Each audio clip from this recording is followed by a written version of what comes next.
out to those in the vehicle as they drive through. Yes. But what's needed is help bagging the meals.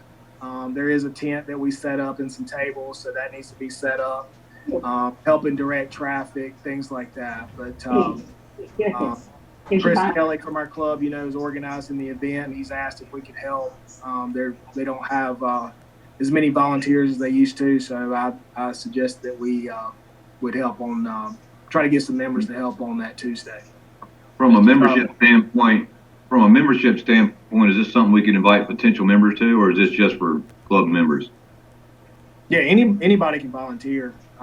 Just have them remember to bring a mask and gloves if they have it. If they don't, they got some gloves there that you can use. But anybody can help out. There is a sign up, a link to a online sign up that I know John in his emails has sent out before. So if you go back to John Ramsperger's emails, you can find that link to sign up to help, and it's pretty easy to navigate. Any problem with kids coming and volunteering for that?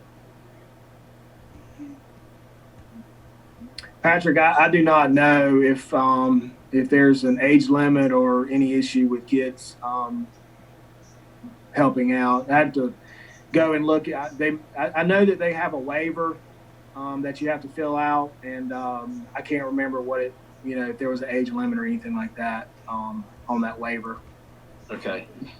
Yeah, if you go online and to sign up, the waiver's there too. Just take a look at that, and you'll have to, anybody that wants, will have to fill that out. Thank you. Appreciate it. Yep.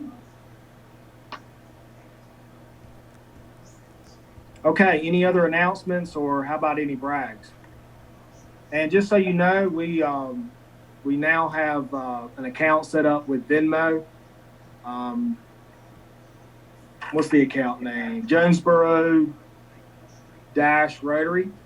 So if you do make a brag, if you do have Venmo on your phone, you're now able to pay for your brag.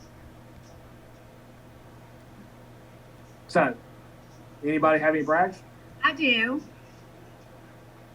I just want to brag on Debbie and Tommy Rosser and everybody that went to the installation banquet last week. And David, thank you for taking me. I had such a great time, and it was good to see everybody again and get out of Sanford and have something different to look at and dress up. So it was pretty awesome. Thank you, Michelle. I agree. I was there, and it was congratulations to both Debbie and David. Sorry, David. Yeah, for his induction as our not assistant governor anymore. He's an area governor. Is that right? Is that the correct terminology? Area governor. It is. Okay. Area governor, and then Debbie, of course, will be our district governor in 22-23. That's correct. That's great. Congratulations to both. Thank you. Well, just Jeremy, you probably got in the email that we had somebody test positive. Did you get that email from the installation? I did. Just a scare tactic. Scared me. They were at my table. So I went and tested yesterday. I haven't gotten the results, but it just brought it home to me how quickly and just a little bit they would have never tested, except for the person was having to do surgery. And so they had to test before they could, go to do surgery. They had no symptoms whatsoever. They would have never even thought that they needed a test, which is just, we hear this on the news and stuff. So it is, just like I said, here they were at my table. So I immediately went and tested when I found out. No. Just wear those masks when you can. Get over here. Get over here. Thank you, Debbie. When do you learn of your results? 24 to 48 hours. So I'm hoping 24. I hope this afternoon I'll find out. And that's another thing that's important. We were talking in our executive committee meeting. I called around. We've got a couple places in Lee County that is testing. One of them is about 7 days, so you can call ahead of time to find out which one. The one that I chose was 24 to 48 hours, which is obviously why I chose that one. And I am quarantining myself since I was notified on Tuesday afternoon, and until I find out, the results. And you have to sign a paper that you will do that I would drive straight home and stay by myself. So again, it just made it real for me. Yeah.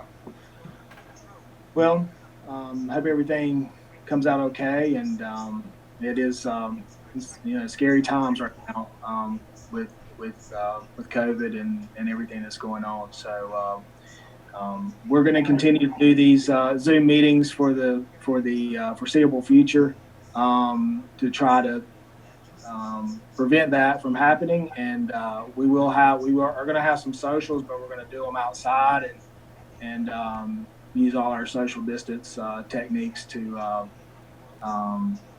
try to prevent the spread of anything. So thank you, Debbie, for sharing. Mr. Thomas, I just Venmoed $5 over to catch up on all the brags I've done. So I encourage other people to do it. It was very easily. So just Venmo some money on over to Mr. Neal and brag all you want. Like I said, I sent $5 to make up for all the brags I've done so far. So. Great. Thank you, Patrick. And yeah, it's pretty easy, huh? I know Neil appreciates that. Yeah. Okay, any other brags before we get into our program? Mr. President. Yes. Okay, I like to say that when I'm not referring to myself anymore. That really felt good.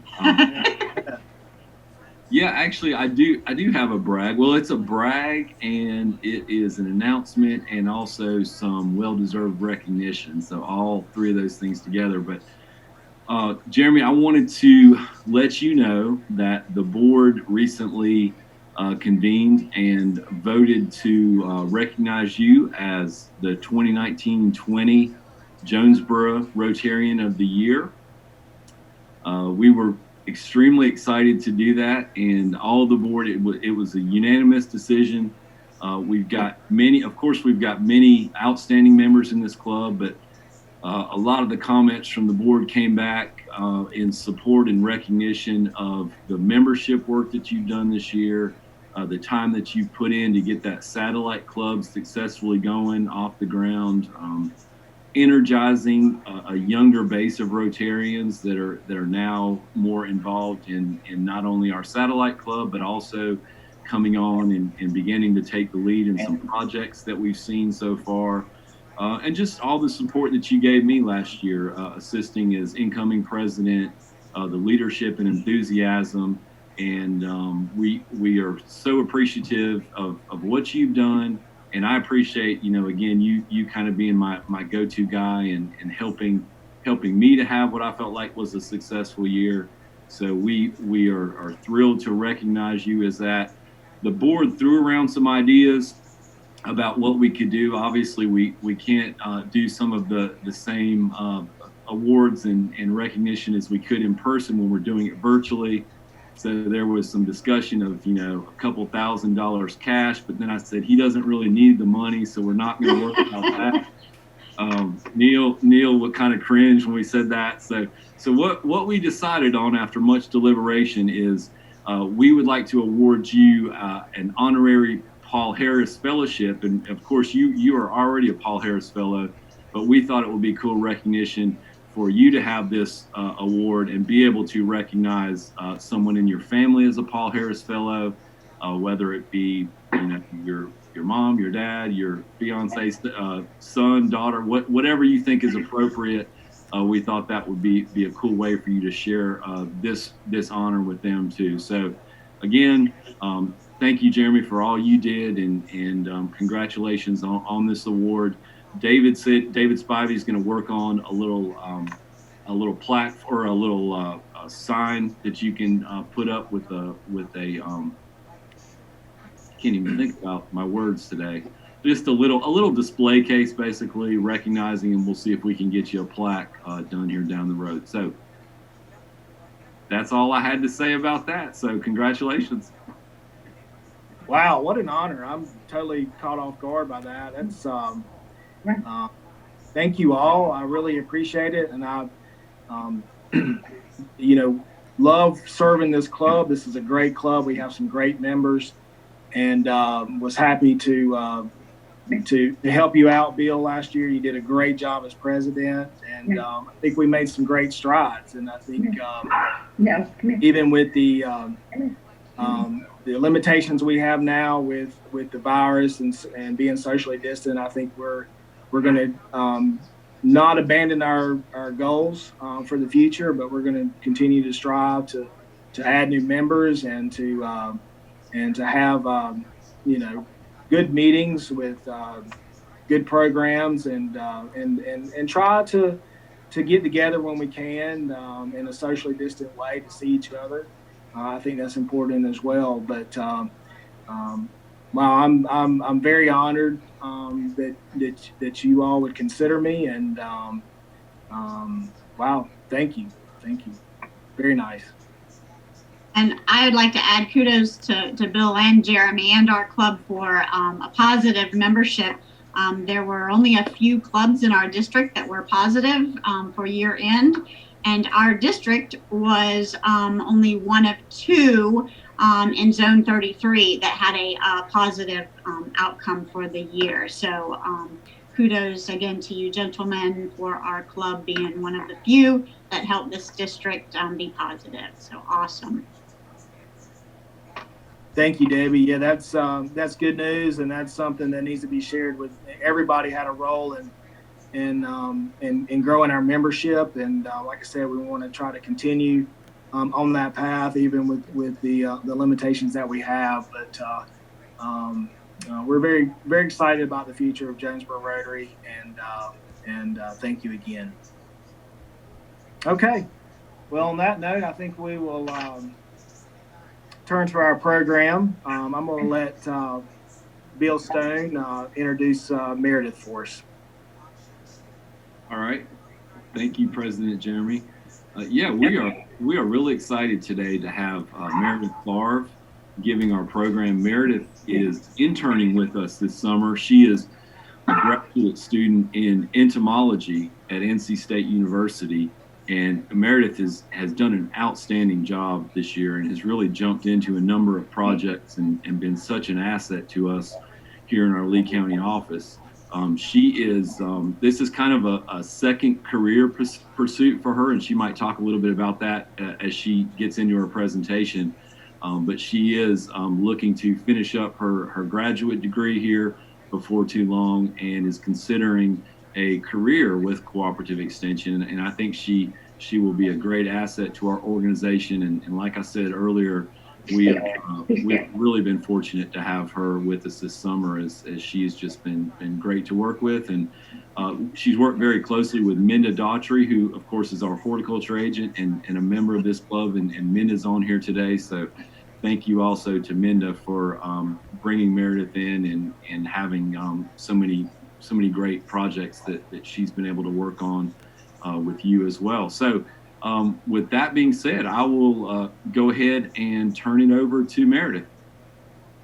Thank you so much, Bill. I really appreciate it. And thank you all for the opportunity to be here today. Can everyone see the screen okay? Are you seeing the presentation fine? Yep. Okay, perfect. Excellent. So again, my name is Meredith, and thank you so much, Bill, for the introduction. And I'm super excited to be here today to talk with you all about ants. And this summer has been just a fantastic experience for me with Extension. Like Bill said, I've pretty much tried to do everything that I could while I've been with the office. And 10 weeks is definitely too short to do all of the things, but I've given it my best. And it's been an excellent opportunity. And Minda's just been fantastic with giving me lots of options to help her with different programming and things too. So I want to thank them both for this opportunity today, as well to talk to you. So I'll start off with the mission of Extension. So we are here to give you research-based information to help you make better decisions for your business, for your family, for the community. That's what we're here for. And we do this with 4-H youth development. We do this with agriculture, with field crops and horticulture. And we do this also with foods and nutrition. So a little bit more about me. So I am from North Carolina. I'm a native from Orange County. And this little heart right here is where my home is. That's where my family still is. And I go visit them every couple weeks. Even with COVID, we're just doing our social distancing thing. But I'm from the area, and I studied at UNC for my bachelor's, and I'm at NC State now for my master's. And I'm almost done, hoping to finish up this year. During the time I was working at Bayer and BSF while I was doing my master's degree, so I had the opportunity to study at the university while also working. So I've been working in biotech for around 6 years. And that's been an excellent opportunity, and I really enjoyed it. I wanted to work more with the community, though. I really enjoyed the research, but I was missing the people interaction part. So that's why I'm trying my hand in extension now, and I've really enjoyed it this summer. So hoping to be an agent at some point in the future. So that is my current career goal. Yeah. All right, without further ado, our scheduled programming for today. I'm hoping today to tell you something you did not know about ants. So that is my goal. So today I will talk with you all about ants that you can find in your area, give you a little introduction to the diversity of ants, and give you some suggestions on how to help them if they're around your house. You know, what can you do to be in a good spot with ants so they're not intruding on your space and you both can coexist happily, because they are a very important group of insects. So today's takeaways are: I'm hoping to increase your understanding of ants, their diversity, and they're important to our environment, to highlight some of the ants that are in our area, and also to provide some practical knowledge on how to manage ants in and around your home. So this is a little snapshot of the presentation for you guys. I will talk to you about why we're talking about ants, diversity, ecology, a little bit more about in life inside the mound. What is an ant's life like? Some highlights on some of the, I think, more interesting ants and ones that are a little bit more on our present minds, such as the fire ants. Those are the ones we most often talk about. And then talking about managing them around your home. So to start off, I'd like to know a little bit more from you all. What do you think of when you hear ants? What's the first thing that pops in your mind? And anyone can just shout out. We're chasing. Sorry, Meredith. I just told everybody to mute their microphones. Oh no! That's why you hear all the silence. But yeah, please feel free to unmute to answer any questions. I think about fire ants on my legs when I start. That's fair. Yes. So they're very organized. It seems like that they don't bite you until about 6 or 10 of them are on you, and then it's like they must give out a signal or something. Yeah, so they're very organized, seem very tactical. Yeah, they stick together. I've seen pods of them floating down the river. So. Yeah, they're very cool how they can make structures together. Some of them can actually pull tree branches together. They'll make a little group and move bigger things. I think about how strong they are. They're very strong. I think how they interfere with your air conditioning system and mess it up. We have to call the air conditioning man. I can't say I've had that pleasure, but that's interesting. They've been in the air conditioning for you before? Yeah, 2 or 3 times. Wow. Well, they like moisture, so maybe they were trying to go for that. That's interesting. And you can't really kill them because they just go to your neighbor's yards and you get rid of them in your yard. That's true. A lot of them are hard to manage, especially now in the summer when it's the heat of the day. They go deep in the ground, and so if you're trying to treat for them, that can be hard, so they can migrate. Okay. Well, thanks everybody. That's great. So a little bit of, they can be a nuisance. They can sting you. They can get in your air conditioning. That's a new one for me. They are very tactical and strategic, and those are all very true things. And they're very adaptable. They can move around if it's not a conducive environment for them. So we've touched on a little bit of why I wanted to talk about them today. They often get a bad rap. They are a very successful group of insects worldwide, and they're very complex. So they are actually present from the Arctic Circle all the way to Tierra del Fuego, which is the southern tip of South America. So they are literally all over the world. And they actually rival us as the dominant life forms on Earth. And I know that kind of seems weird because we're much bigger than them. They're itty bitty. But if you actually took all of the people on Earth and all of the ants on Earth, we would weigh about the same, which I think is mind-blowing. So they're all over the place. They've been around a long time, since the Middle Cretaceous period. So that was 80 million years ago. So they survived the mass extinction that wiped out the dinosaurs. So they're very resilient. They play a lot of different roles in the environment. They can be predators, they can move seeds around, they help decompose things. They live in complex societies. They're actually thought to evolve from ground nesting wasps. And wasps and bees, as you know, are very social as well. So they're in that same group of insects as bees and wasps.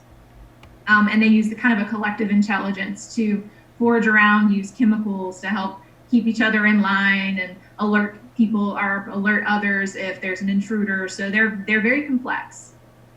So I'm hoping today I change your tune a little bit about ants. I know fire ants, I don't like them either, I'll be honest, but the other ones are okay.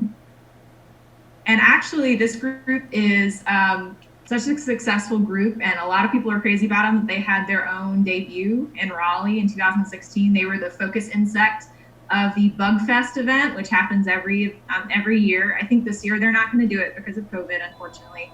But typically every year you have a focus insect, and the entire day is dedicated to that group. And ants were featured in 2016. So a little bit more on the diversity of ants. This is a picture of the globe, and basically it's a grayscale. So if you look at the tropical area, it's more dark, and that indicates that there's a higher diversity of ants in this part of the world. And then as you go up, you see it gets a little bit lighter, and that means there's less diversity. But the main takeaway here is there are ants literally all over the globe. So, you know, they're more dense in the tropics, but they literally go up to the Arctic Circle and all the way down to the tip of South America and also in Africa. So to date, there are 14,000 species of ants that have been identified, and that number is increasing. In our area in North America, north of Mexico, there are 700 species. And in our state, there have been 186 identified thus far, and I'm sure there will be more. And this includes the native and introduced, like the fire ants. And there are people who are even more excited about ants than me. There's an entire working group of scientists, ecologists, naturalists who are maintaining this database called the Global Ants Database, and they're constantly adding research information there and discovering new ants. So there's a lot to learn, and there's a lot of people who are even more excited about it than me. So if you are interested in more resources, I could definitely give them to you.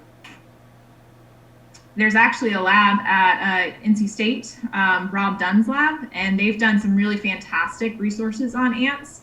This is a picture of ants that are in our area. So as entomologists, how we identify insects is we will actually take a tool like this called a dichotomous key, and you use different features of an ant to kind of work your way down this chart until you find the species you're looking at. And so this is one that they did for ants that are in our area. So I can provide you with this resource if you're interested in IDing ants in your yard. You can carry it around. You're bored. So relating to the ecological significance of ants actually are very important. I know a lot of times we think they're a nuisance, so sometimes you'll see different sizes, and that's why they kind of have a division of labor just like bees do. And then there's also the queens, which this is a picture of a queen, and her job essentially is to lay eggs. She will establish the colony at first and tend to her little babies, and then once they're adults, she just sits around and lays eggs, and that's her job. They use chemicals like pheromones and odors to communicate with each other to identify who's part of what colony and to indicate if there's an intruder or an alarm or if there's a trail to follow. They use chemicals to do that.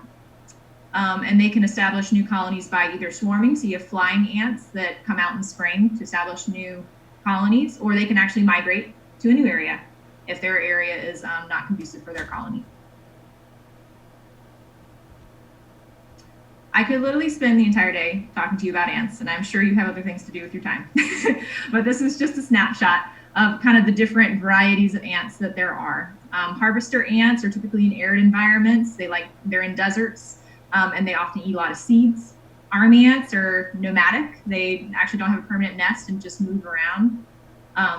You also have fire ants, which we're all pretty familiar with. They get their name because of their painful sting. They're often pretty aggressive if you disturb their nest.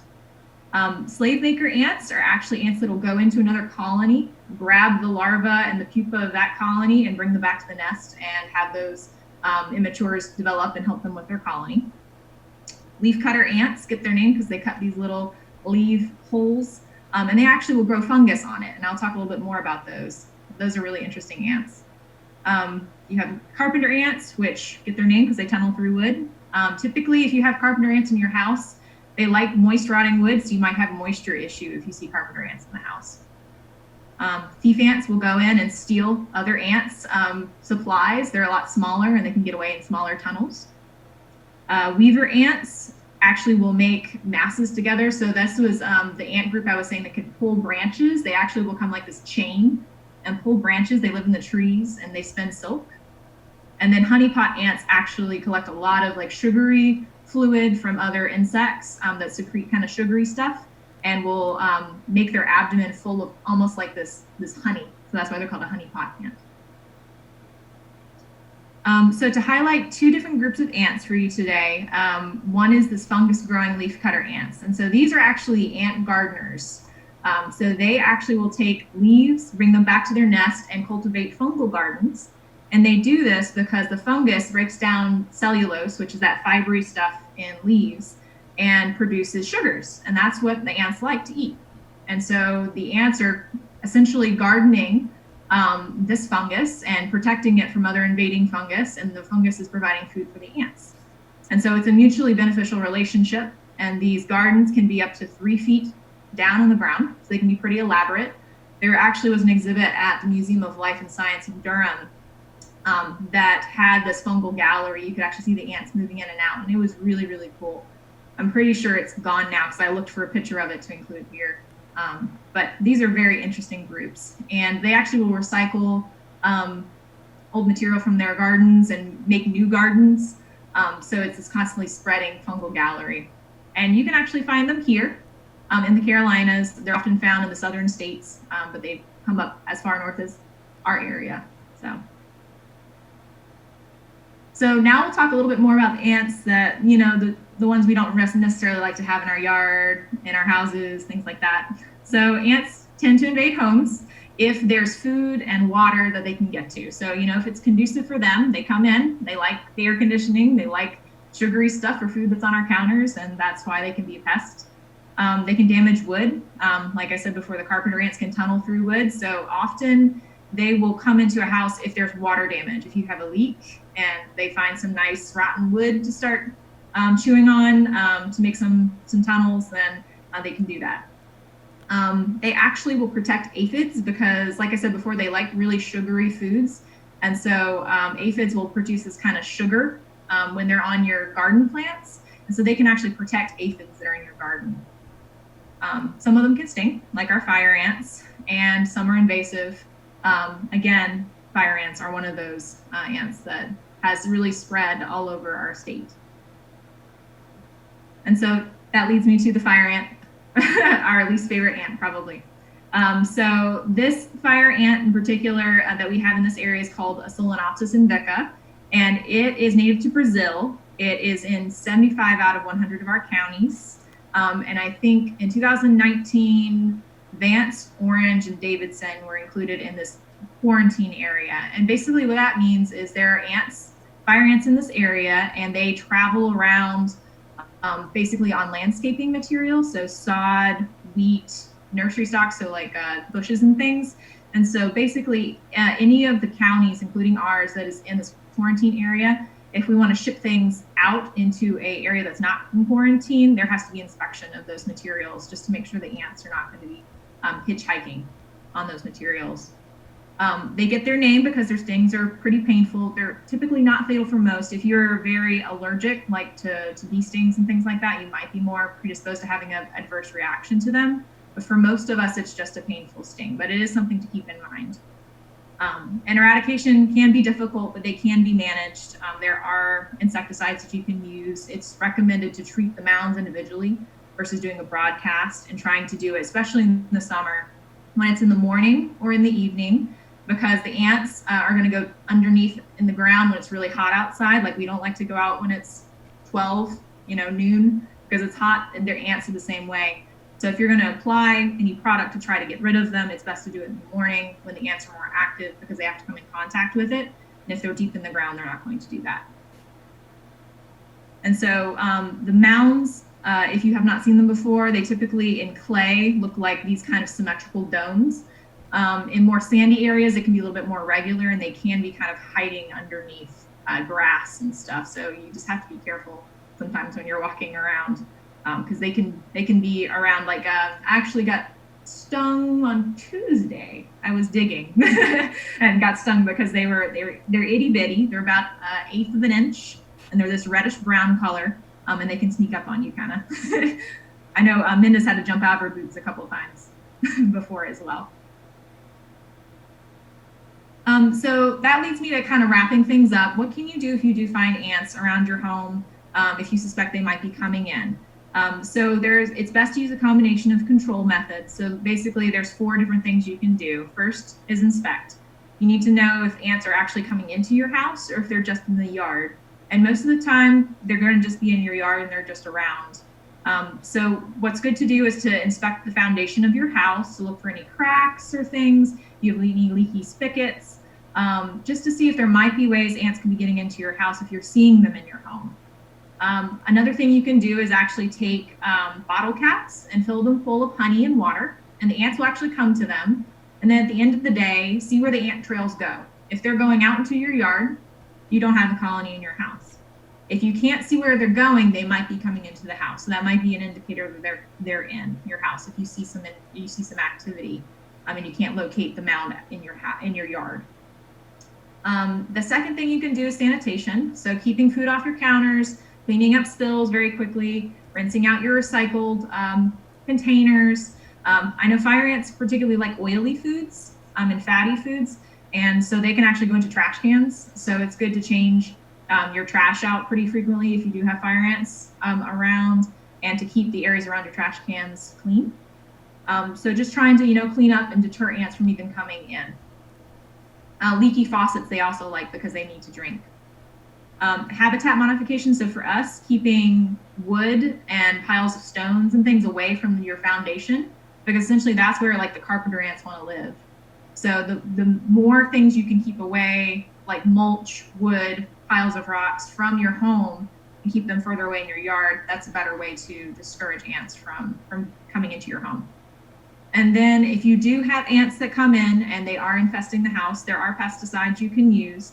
Baits, I think, are the most effective and less dangerous to use, just because sprays are a little bit more hazardous. You should always follow the instructions. But baits basically work as the ants are going to grab the active ingredient, bait itself, and then take it back to the colony. And so it's a more targeted way of controlling the ants. So there's a lot of different baits and other sprays around. You can actually spray your foundation too. That is a way to deter them, but it's good to note that the chemical will eventually go away. So a spray around your foundation is not a long-term solution. You have to eventually address the mound itself and take care of that mound if you want to prevent the ants from coming back. But there are lots of different chemicals that are in the North Carolina Agricultural Chemicals Manual that you can reference that are effective against ants. And if you're trying to identify what ant is in your home, you can either call us at the Extension Center, or you can also submit a sample to the Plant Disease and Insect Clinic at NC State. And I would say come to us first, because often I think there's a price involved with the clinic. So we're your first line of defense. All right, so now I'm gonna wrap up. Basically, I hope I've convinced you that not all ants are bad, that they're valuable for our environment, and they have a lot of complex roles, and they're important for the environment itself. Most of them are not pests. We do have some around that can be nuisances, but overall they're a very successful and important group to have, important group of animals to have in our environment. And so I hope I've accomplished some of these takeaways today. I've taught you something new. you know some of the ants that are in our area, and you have some ideas of how to address ants if they are causing you any distress at your home. And that is it for today. And if you have any questions, I would be happy to answer them. I actually have a question. Sure.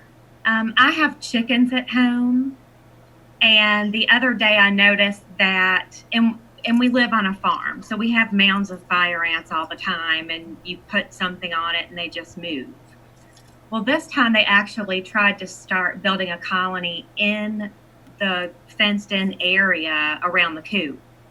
So I did get rid of them by merely just shoveling them out because they had just started. It wasn't really bad.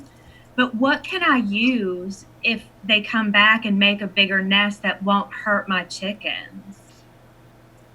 That is a good question. And I think it's just a matter of looking at the chemicals that you have available. It depends, I think, on how big your mound is, because there is some evidence that mechanical disruptions, that you actually shoveling the ants out might have deterred them enough. But if they do come back, I think you might have to consider treating.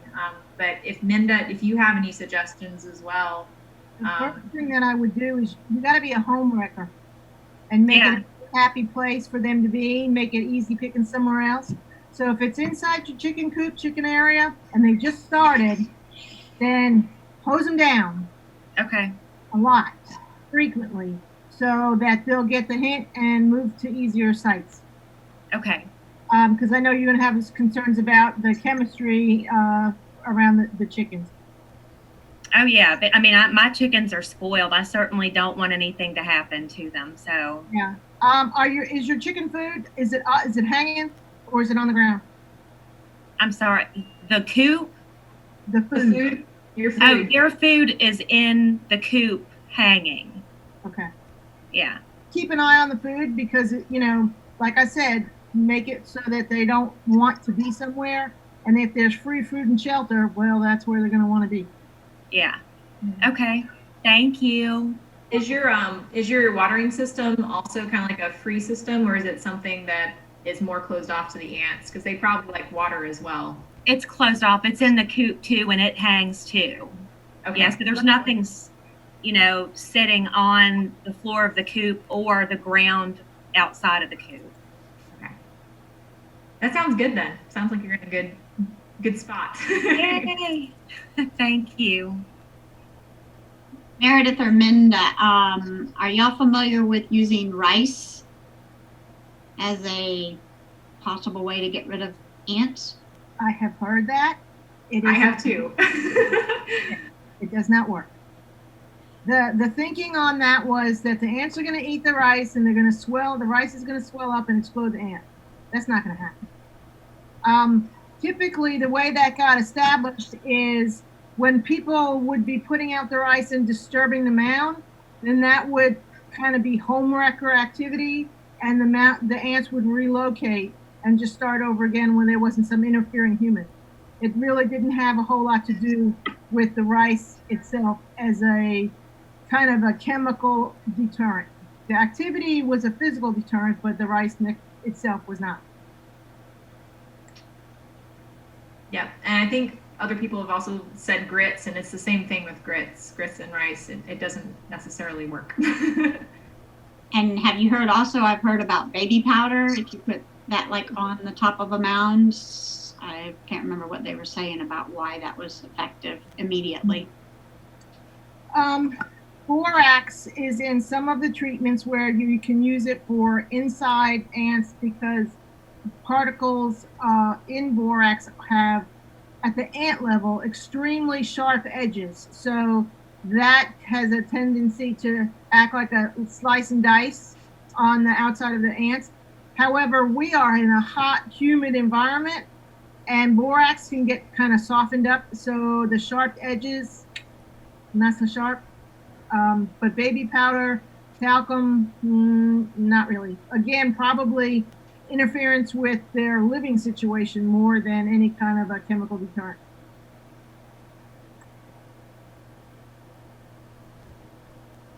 Okay, any more questions for Meredith or Minda?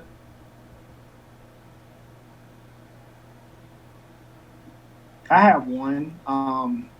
With the invasion of the fire ants, how has that affected the other ant population? Meredith, you want to take this one? Well, I haven't done a whole ton of research into how they interact, but I believe they're a little bit more aggressive. Amanda, is that how what you heard? Yeah, fire ants. The fire ant breed that we have now is a very gregarious breed. It used to be back the stuff that originally came down from that was here before were very territorial, but now they're just little party animals and they get along and make babies with everybody everywhere, you know, of their own kind. But they are, as Meredith pointed out in the program, 186 different species of of ants here. So there is competition. So you're right on target there, Jeremy. They're ants. These fire ants are gregarious and very reproductively active and successful. So you end up having more of them and less of the folks that are not quite so party animalish. I got a question. And they're doing really well here also because we have very temperate winters, and a lot of times in colder environments the colony would actually die, but because we have such mild winters they're able to survive well over the winter. So they're just increasing in population typically. I got a question. Hello, can you hear me? Yeah? Yeah, go ahead, Terry. Yeah. Bentley want to know why are the ants? How did ants get so strong? So there have been some studies that have estimated how strong ants typically are, and they can, I think they're like 10 to 50 times stronger than for their size. It's all relative to size. So basically how an ant is itty bitty, right? But its muscles are very strong because it has a lot of like fiber in it, and so it's actually able to lift things that are a lot bigger than it is. So it's actually just relative to size. If you actually took an ant and made it a little bit bigger, it wouldn't necessarily make it stronger. It's just the muscles are very strong for a very small animal, so they're able to lift things that are much bigger than it.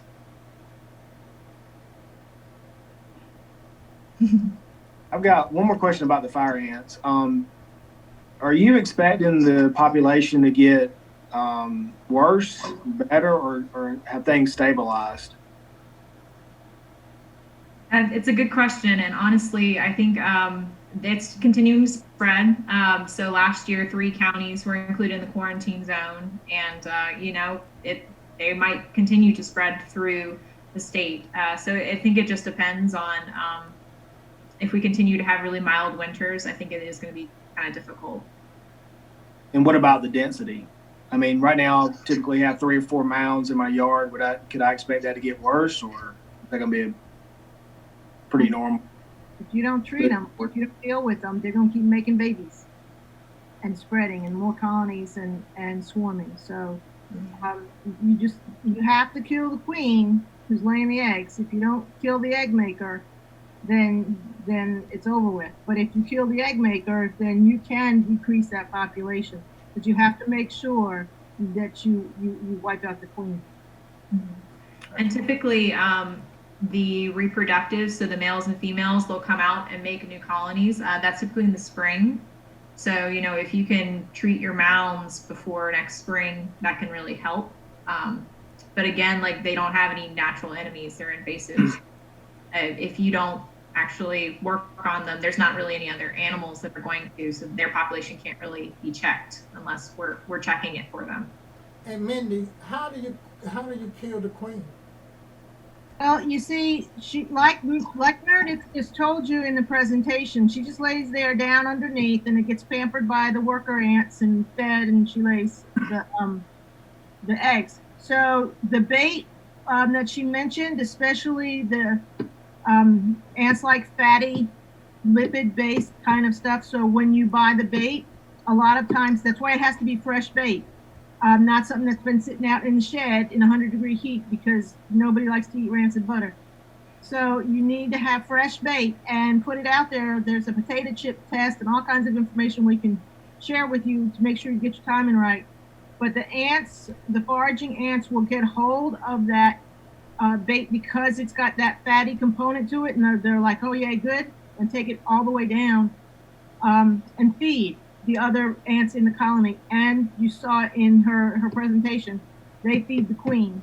So you need to get that poison bait out and have the foraging ants bring it back and brought down to feed, to be shared in the colony so it gets to the queen. Because typically a drench, you know, you may not get her. She may not come into contact with that as deep as she may be. You don't know that, but she will have to eat. So poison food is the way you get her. Okay. Well, thank you again, Meredith and Minda as well. Very informative, and Meredith, good luck with your continued studies in this area. It's good information for all of us. So Thank you. Thank you for joining us today. Of course, thank you for the opportunity, and I hope you guys learned some new stuff, and thank you very much for all the great questions too. Thank you, did a Good luck with everything this summer. Thank you.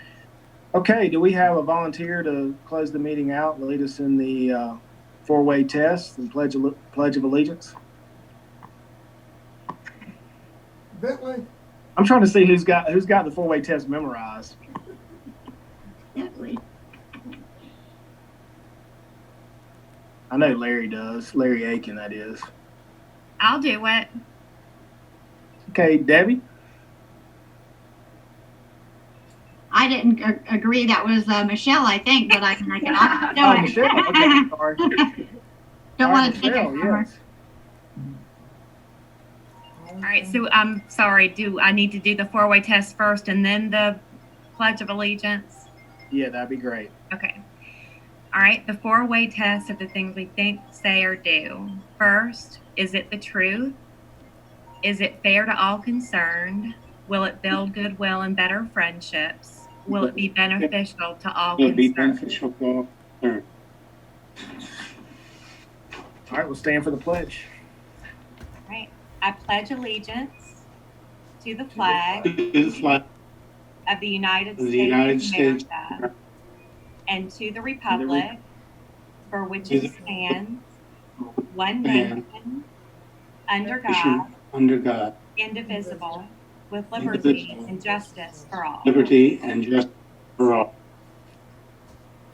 Thank you, Michelle. I hope everybody has a great rest of your week, and we will see you next Thursday.